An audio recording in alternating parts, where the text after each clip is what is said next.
বিসমিল্লাহির রহমানির রহিম।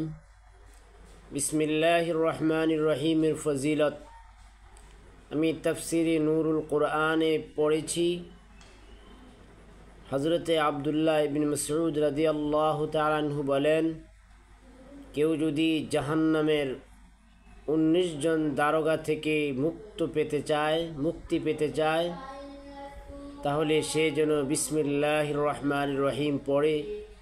কেননা বিসমিল্লাহ লিখতে 19টা অক্ষরের প্রয়োজন।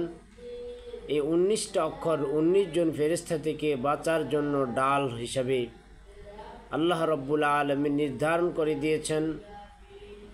এই 19 ফেরেশতার জন্য এই 19টা অক্ষর ডাল স্বরূপ। আল্লাহ তাআলা আমাদেরকে বিসমিল্লাহির রহমানির রহিমের উপরে আমল করার, বেশি বেশি তিলাওয়াত করার তৌফিক দান করুন বলি আমিন।